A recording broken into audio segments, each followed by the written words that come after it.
പാണത്തൂർ കാഞ്ഞിരത്തിങ്കാൽ അയ്യപ്പ ക്ഷേത്ര മഹോത്സവത്തിന് തുടക്കമായി. കലവറ നിറയ്ക്കൽ ചടങ്ങ് നടന്നു. പ്രസിദ്ധമായ പാണത്തൂർ കാഞ്ഞിരത്തിങ്കാൽ ശ്രീ അയ്യപ്പ ക്ഷേത്രത്തിൽ വർഷം തോറും നടത്തിവരാറുള്ള ക്ഷേത്ര മഹോത്സവത്തിന് ഭക്തിയുടെ നിറവിൽ തുടക്കമായി. കലവറ നിറയ്ക്കൽ ചടങ്ങ് നടന്നു. എല്ലുകൊച്ചി അയ്യപ്പ ക്ഷേത്രത്തിൽ നിന്നും വാദ്യമേളങ്ങളുടെ അകമ്പടിയോടെ പുറപ്പെട്ട കലവറ ഘോഷയാത്രയിൽ നിരവധി ഭക്തജനങ്ങൾ അണിനിരന്നു.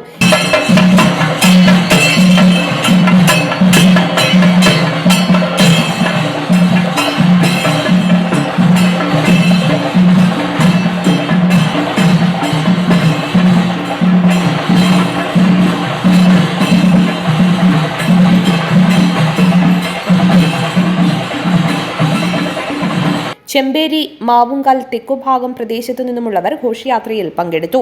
ഭക്തർക്ക് തോട്ടം കരിക്കെ ഇസ്റത്തുൽ ഇസ്ലാം ജമാഅത്ത് കമ്മിറ്റിയുടെ നേതൃത്വത്തിൽ ദാഹജലവും പലഹാരവും നൽകി. മതസൗഹാർദ്ദം ഊട്ടിയുറപ്പിക്കുന്ന കാഴ്ചയ്ക്കാണ് നാട് സാക്ഷ്യം വഹിച്ചത്. സ്വാമിയെ ശരണയ്യപ്പ.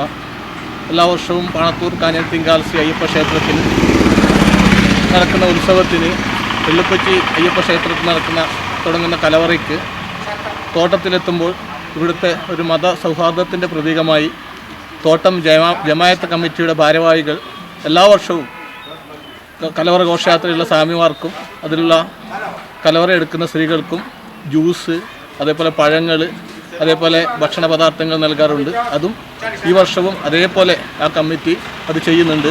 മഹോത്സവത്തിന്റെ രണ്ടാം ദിനമായ ഞായറാഴ്ച പുലർച്ചെ മുതൽ വിവിധ പൂജാതി കർമ്മങ്ങൾ നടക്കും. 9 മണിക്ക് ഭാഗവത പാരായണം, രാത്രിയിൽ തിരുമുൽ കാഴ്ച സമർപ്പണം നടക്കും.